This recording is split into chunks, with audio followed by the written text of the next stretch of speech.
Have you ever been pushed to your breaking point by the people you love most? Imagine working your whole life to achieve your dreams, only for your family to try and take everything from you. That's exactly what happened when I inherited a $960,000 home. But when I refused to give it to my sister, things went from bad to worse. What happened next shocked everyone, even me.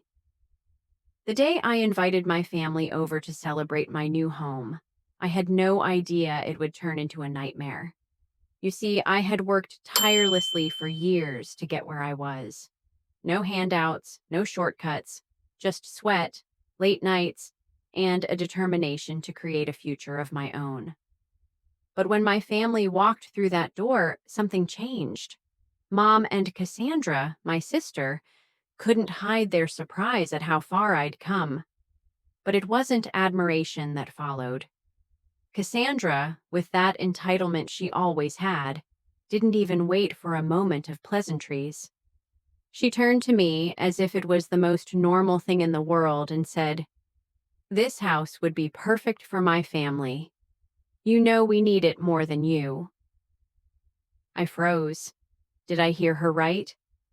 My sister, who always had everything handed to her, was now trying to take what I had worked so hard for? I looked at my mom, waiting for her to step in, but instead, she nodded, almost as if agreeing with her. The audacity was staggering. "I'm not giving you my house, Cassandra," I said, my voice steady but shaking inside. Mom's face twisted with frustration. "You're being selfish, Lily. Your sister has kids. You don't even have one. You can always buy another house, but this is what she needs." And just like that, the betrayal hit harder than I expected. They didn't care about my struggles. They only cared about what they could take.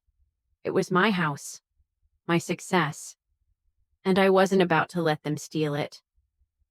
The tension in the room was unbearable.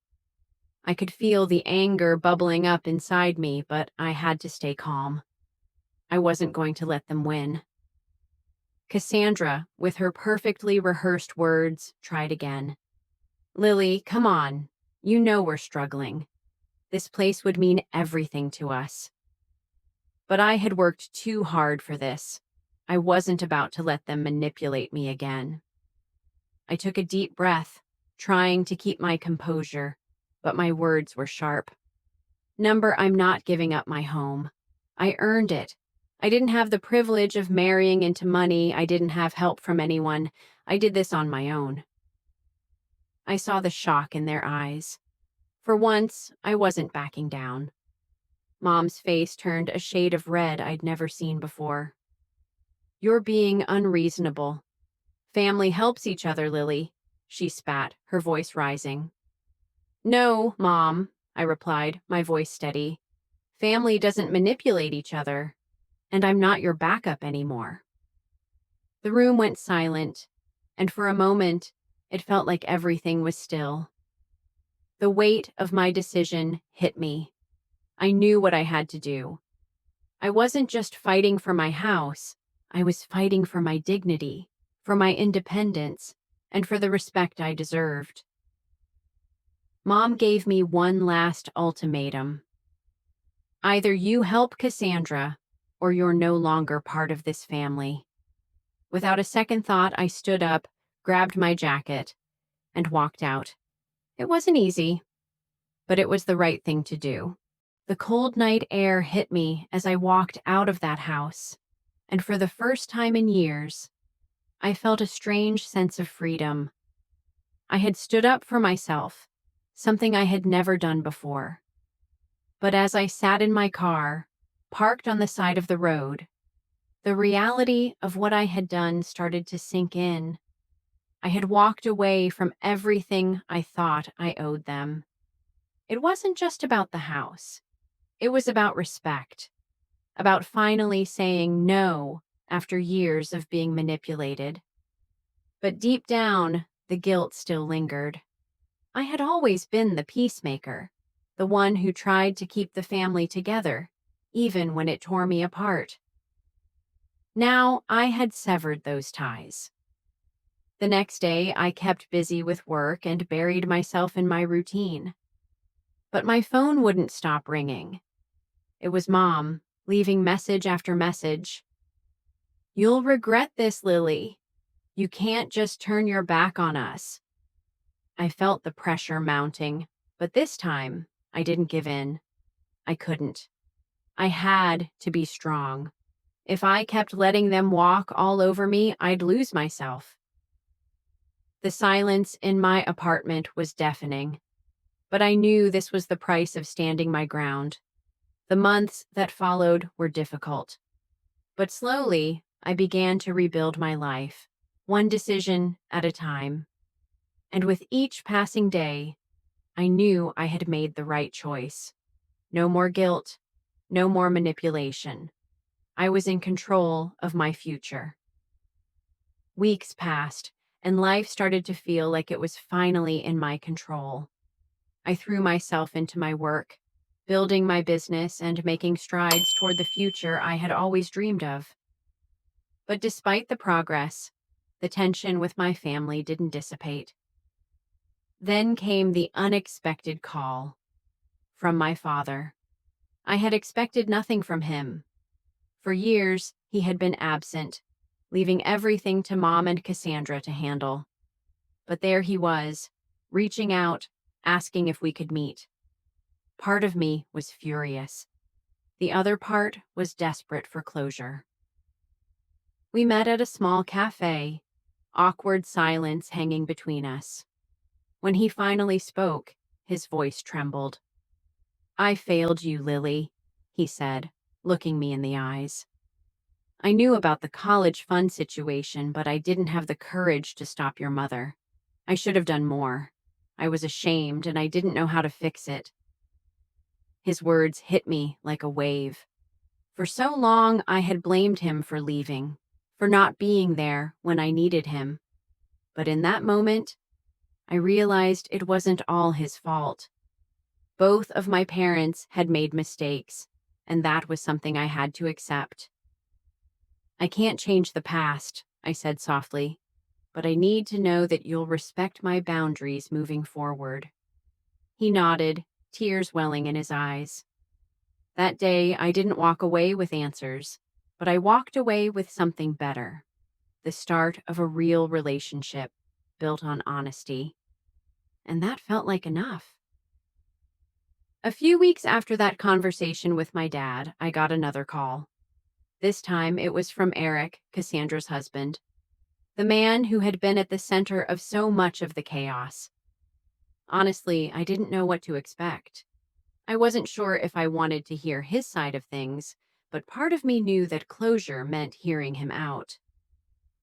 We met at a local cafe, the air tense between us.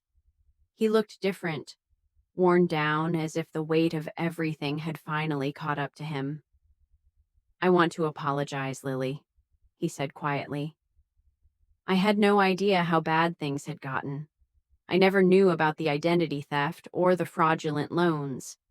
Cassandra kept me in the dark about everything." I was taken aback. I had always thought of Eric as just as guilty as Cassandra, someone who had enabled the whole mess. But there was something in his voice, sincerity, regret, that I hadn't expected. "I never wanted to hurt you, Lily. I'm sorry for all the damage I helped cause," he added. I could feel my walls starting to crack. I wanted to stay angry, to stay bitter. But something inside me told me that maybe, just maybe, this was the first step toward healing. "I can't forgive everything," I replied, "but I'm willing to work together for the kids. They deserve more than all this." He nodded, relieved. It wasn't the perfect resolution, but it was a start, a real start, and that gave me hope.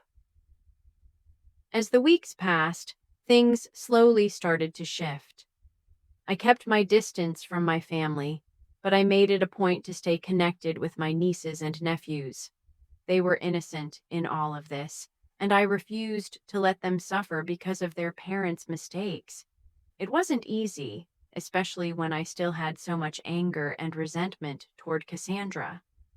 But for the sake of the kids, I was willing to put aside my feelings, at least for now. One afternoon, I decided to take them to the park. It wasn't much, just a simple outing, but it felt important. As I watched Thomas, Natalie, and Benjamin play, I realized that I had the chance to give them something different than what I had growing up, something real. Thomas, especially, seemed to admire what I had built for myself. "Aunt Lily," he asked, "how do you make games? Can you show me?" I smiled, ruffling his hair.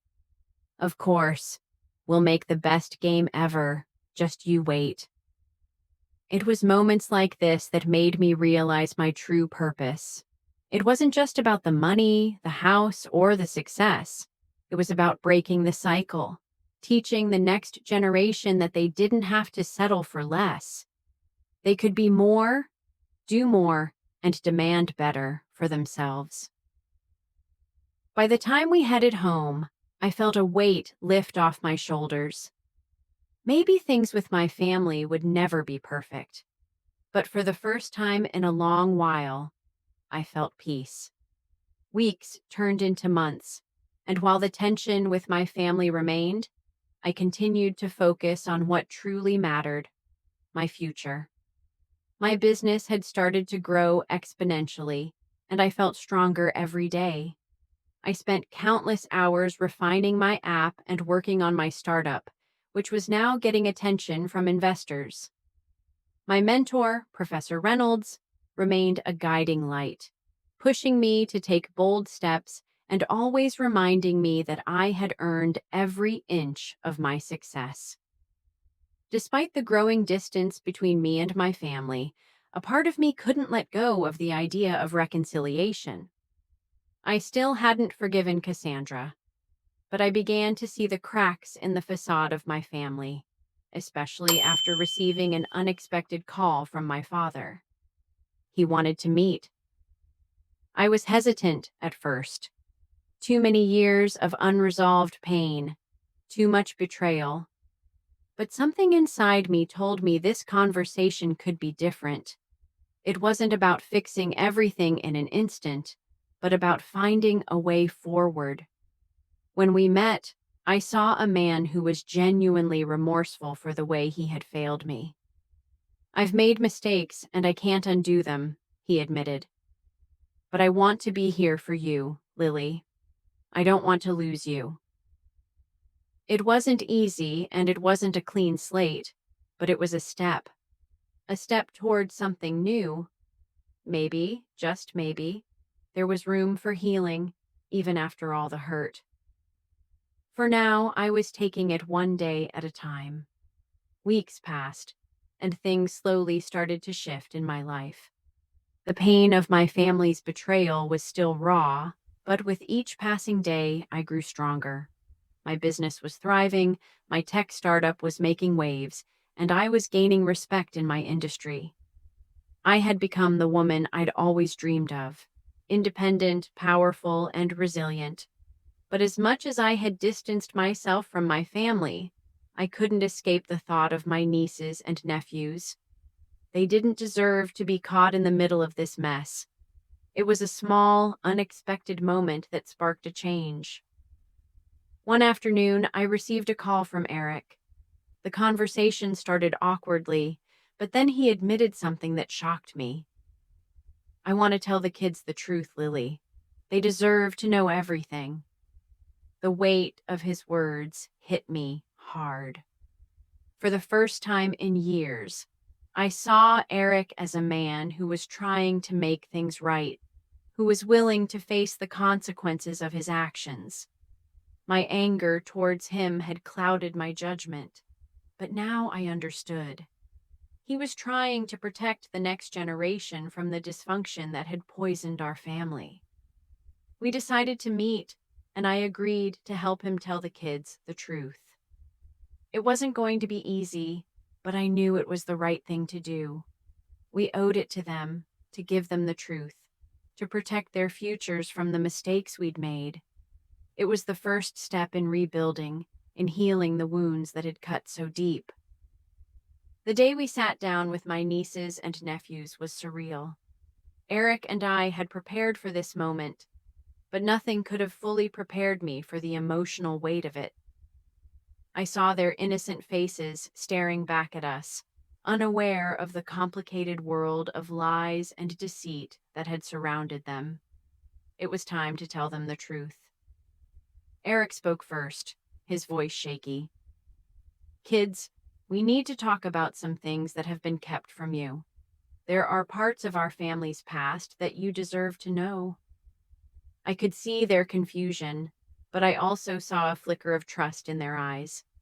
They loved us unconditionally, and I knew this conversation wasn't just about the past, it was about their future. I took a deep breath and added, "There were mistakes made, things that shouldn't have happened, but the important thing is that we learn from them and never repeat them." The kids didn't fully understand all the details, but they understood enough. It was a heavy conversation, but it felt like a necessary one. Afterward, there was a moment of silence before Thomas, my oldest nephew, looked at me and said, "I want to be like you, Aunt Lily, strong and brave." That simple statement melted the weight I'd been carrying. I wasn't just rebuilding my life, I was paving the way for the next generation to be stronger than we ever were. It wasn't just about forgiveness, it was about creating a new legacy, one that would be built on trust, respect, and understanding. And that, in the end, was everything. The truth had been told, and while the wounds weren't healed, a new chapter was beginning. It wasn't the one I'd imagined growing up with a perfect family, but it was the one I needed. The journey wasn't about revenge anymore. It was about growth. Standing up for myself had forced me to face my own fears, and it had made me realize that family doesn't always know best. Weeks passed, and as I continued building my future, I stayed focused on what I could control. My tech startup was thriving, and with each success, I reminded myself that none of it would have been possible without that first difficult decision to walk away. I wasn't just surviving anymore. I was living on my own terms, free from the toxic expectations and manipulation of my past. As for my family, things were changing slowly. My father and I began rebuilding our relationship. Our talks were no longer about blame or regrets. They were about moving forward, about understanding each other for the first time in years. He respected my boundaries, and that meant everything. But Cassandra, that was still a work in progress. I wasn't ready to forgive her, and I didn't owe her that. But what I did owe myself was peace, and I had that now. I had learned that standing up for yourself wasn't just about saying no to others. It was about saying yes to yourself. It was about creating the life you deserve, no matter how hard the road may seem. So here's the lesson. It's never too late to set boundaries. Don't let anyone, not even family, steal your peace. Take control of your own future. You're worthy of it. If this story resonated with you, share it with someone who needs to hear it. And don't forget to subscribe to my channel for more stories on overcoming adversity, standing up for yourself, and building a future you can be proud of. Thank you for being here, and I'll see you in the next one.